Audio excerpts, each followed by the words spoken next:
सुप्रभात मंडळी. आपण वाचत आहोत शिव अरोर आणि राहुल सिंग यांचं इंडियाज मोस्ट फिअरलेस या पुस्तकाचा संध्या रानडे यांनी मराठीत केलेला अनुवाद. मागच्या भागात आपण बघितलं की मेजर कुमार आणि लान्स नाईक गोस्वामी यांनी कसं त्या दहशतवाद्यांना पकडलं, एकाला तर जिवंत पकडलं आहे आणि त्यांना आपल्या तळावरती ते घेऊन आलेले आहे. आता ह्याच्या पुढे बघूया काय होतं आहे, त्यांच्यावरती जी दुसरी कामगिरी सोपवली गेली आहे ती कोणती आहे. लान्स नाईक मोहन गोस्वामी यांची पुढची मोहीम 2 सप्टेंबरला सुरू झाली. लीडर नदीच्या खोऱ्यातल्या मोहिमेनंतर लान्स नाईक गोस्वामी आणि त्यांच्या पथकाला अगदी जेमतेमच विश्रांती घेता आली आणि त्या आठवड्यात त्यांना तिसऱ्यांदा तातडीच्या कामावर जाण्याची सूचना मिळाली. तो आठवडा उच्च पातळीवरच्या आणि तत्काळ कामावर जाण्याच्या आदेशांच्या दृष्टीने धावपळीचा आणि महत्त्वाचाच ठरला. यावेळी गुप्तचर यंत्रणेकडून मिळालेली माहिती 6 नव्या घुसखोरांच्या संदर्भातली होती. दूरवरच्या कुपवाड्याच्या सुत्सल्यार या काश्मीरमधल्या घनदाट जंगलामधून ते भारतात घुसण्याच्या मार्गावर होते. झाडांच्या दाटीवाटीतून आणि पालापाचोळ्यातून तिथे जेमतेम 3 मीटर्स अंतरापर्यंतच गोष्टी दिसू शकत. पथकाकडून संपूर्ण योजना आखली गेली. ती नंतर 96 तास चाललेल्या कारवाईची. 36 कमांडोजची 6 पथकं तयार करण्यात आली. जिथे जायचं होतं ते स्थळ बरंच लांब होतं. घुसखोरांची वाट बघत या पथकांना तिथेच पडून राहावं लागणार होतं. 1 सप्टेंबरला दिवस उजाडता सर्वजण तिथे हजर होते. त्या सर्वांची 2 पथकांमध्ये विभागणी करण्यात आली आणि जंगलातून वाहणाऱ्या एका मोठ्या ओढ्याच्या 2 बाजूंना एक पथक थांबेल असं ठरवलं गेलं. त्या सगळ्यांना दहशतवादी येणार होते एवढंच फक्त कळलं होतं, पण ते नेमक्या कोणत्या दिशेने येतील याबद्दल काहीच सांगितलं गेलं नव्हतं. त्यामुळे तिथे अधिक संख्येनं पॅराकमांडोज ठेवले गेले होते. यामागचं सूत्र असं होतं की जेवढे जास्त सैनिक एकत्र असतील तेवढ्या जास्त पद्धतींचा वापर केला जाऊन मोठ्या प्रमाणावर दहशतवादी मारले जाऊ शकतात. त्यांना हल्ला करण्याची संधी मिळण्यापूर्वीच त्यांना मारलं जातं. रात्री 10:30च्या सुमाराला लान्स नाईक गोस्वामींच्या पथकाने त्या भागात आलेल्या दहशतवाद्यांना बघितलं. गुप्तचर यंत्रणेची माहिती अचूक ठरली होती.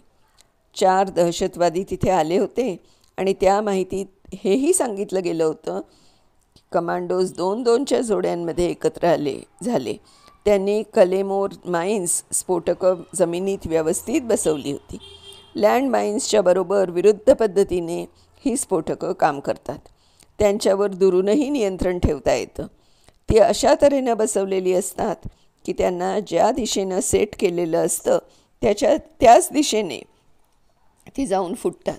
पण दहशतवादी कुणाच्याही ध्यानीमनी नसताना तिथे एखाद्या वेगळ्याच बाजूने आले. त्यामुळे लान्स नाईक गोस्वामी आणि इतर कमांडोजला पुन्हा नीट सावरून बसायला, परत एकदा व्यवस्थित पवित्रा घ्यायला फारच थोडा अवधी मिळाला. नेहमीच्या शिरस्त्याप्रमाणे घुसखोरांना कमांडोजनी आधी आव्हान देणं गरजेचं असतं. तसं पाहता अशा प्रकारच्या कारवायांमध्ये ही एक जोखीमच असते. पण SF-च्या कमांडोजना यासाठी दुसरा पर्याय अजूनपर्यंत उपलब्ध झाला नव्हता. अशा कारवाया भारताच्या भूमीवर आणि भारतीय नागरिक असण्याची शक्यता असलेल्या ठिकाणीच नेहमी होत असल्याने कोणत्याही प्रकारचं कठोर पाऊल उचलण्यापूर्वी आव्हान देण्याचा हा उपचार पाळावाच लागतो आणि समोरच्याला आव्हान दिल्याबरोबर तुमच्या गोळीबारासाठी घेतलेला पवित्रा लगेचच बिघडतो आणि समोरच्या लोकांना तुमच्यावर गोळ्या झाडण्याची संधी आधी मिळते. 4 आकृत्या अंधारात दिसल्याबरोबर सगळ्यात आधी लान्स नाईक गोस्वामीच आव्हान देण्यासाठी पुढे सरसावले आणि त्यात काही आश्चर्यही नव्हतंच. झाडापानांना त्यांच्या मागे लपत लान्स नाईक गोस्वामींनी खणखणीत आवाजात त्या चौघांना आव्हान देत ते कोण होते ते विचारलं. कुपवाड्याच्या जंगलातल्या त्या अंधारात त्यांना प्रत्युत्तरही लगेचच मिळालं. कमांडोच्या असॉल्ट रायफल्समधून सटासट गोळ्या सुटल्या. पहिल्या काही मिनिटांमध्येच लान्स नाईक गोस्वामी यांच्या गोळीनं एका दहशतवाद्याला जखमी केलं, पण तो मेला नव्हता. समोरासमोर केला जाणारा तो गोळीबार बराच वेळ चालू होता. मग एकाएकी पावसाच्या हलक्या सरी सुरू झाल्या आणि सगळ्यांच्याच बंदुका शांत झाल्या. समोरचे दहशतवादी जागच्या जागीच खिळल्यासारखे स्तब्ध झाले आणि त्यांच्यावर गोळ्यांचा मारा करणारे कमांडोजही थांबले. अंधारातही दिसू शकणाऱ्या त्यांच्या जवळच्या उपकरणांनी ते समोर आणि आजूबाजूला बघायचा प्रयत्न करत होते, पण तिथलं घनदाट जंगल आणि विचित्र हवामान यामुळे काही स्पष्ट दिसत नव्हतं. पुढे काय करता येईल, काय करावं लागेल याचा विचार करत ते नुसतेच थांबलेले होते. आणि मध्यरात्रीनंतर जरा वेळातच त्यांच्या ध्यानीमनीही काही नसताना ते थांबले होते त्याच्या वरच्या बाजूलाच असलेल्या एका झाडावरून सगळा आसमंत हादरवून टाकणारा प्रचंड स्फोट झाला. काहीशा बेसावध असणाऱ्या कमांडोजना क्षणभर काही कळलंच नाही, पण मग त्यांच्या लक्षात आलं की त्या दहशतवाद्यांनी वरच्या झाडावरून त्यांच्या AK-47 या बंदुकांना जोडल्या असणाऱ्या अंडर बॅरल ग्रॅनेड लॉन्चरमधून हातबॉम्बचा स्फोट घडवून आणला होता. त्या हातबॉम्बमधून उडालेले टोकदार धारदार तुकडे कमांडोच्या चेहऱ्यावर येऊन आदळत त्यांना जखमा करून गेले होते. अंधारातच थोडेसे दूर लान्स नाईक गोस्वामी दबा धरून बसलेले होते. हा सगळा प्रकार झाल्यानंतर आता पुढे काय करायला हवं हे त्यांना माहीत होतं आणि त्यांना ते तसं माहीत असायचंही. त्या क्षणी दहशतवाद्यांना ठार मारण्याची उर्मी आवरून दुसरी एक अत्यंत गरजेची गोष्ट त्यांना करायची होती, ती म्हणजे जखमी साथीदाराला ताबडतोब तिथून हलवणं. ज्या 2 कमांडोजना जखम्या झाल्या होत्या ते खेळल्यासारखे जागीच बसून होते, पुढे काय होतंय त्याची वाट बघत. लान्स नाईक गोस्वामी आणि त्यांचा साथीदार महेंद्रसिंग चटकन उठून त्या 2 जखमी कमांडोजच्या जवळ गेले. मात्र आपापल्या असॉल्ट रायफल्स त्यांनी सज्ज ठेवल्याच होत्या, कारण लान्स नाईक गोस्वामींना माहीत होतं की त्यांनी हालचाल केल्याबरोबर दहशतवादी त्यांच्यावर गोळ्यांचा पाऊस पाडणार होते.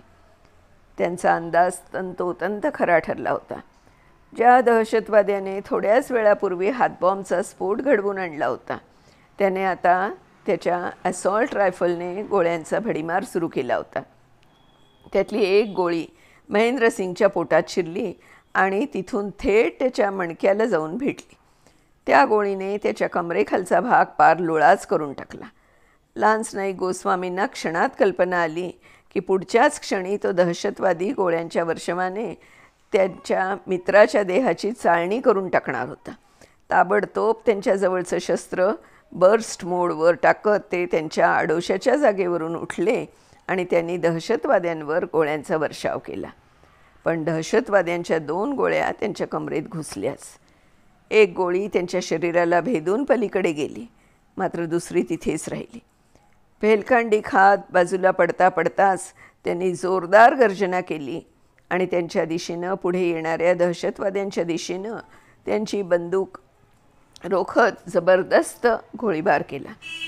लान्स नाईक गोस्वामी कोसळून जमिनीवर पडले, पण तरीही त्याआधी त्यांनी त्या 2ही दहशतवाद्यांना ठार केलं होतं. स्वतःच्या जखमांमधून जोरदार रक्तस्राव होत असतानाही लान्स नाईक गोस्वामींनी महेंद्रसिंग आणि त्यांच्या 2 इतर जखमी जवानांजवळ सरपटत जाण्याचा प्रयत्न केला. ते तिघंही झाडाच्या खाली पडलेले होते, पण तेवढ्यात पावसाची एक जोरदार सर आली. त्यांच्या जखमांवरून पाणी वाहत राहिलं. लान्स नाईक गोस्वामींनी मृत्यूचा स्वीकार केला आणि ते तिथेच पडून राहिले.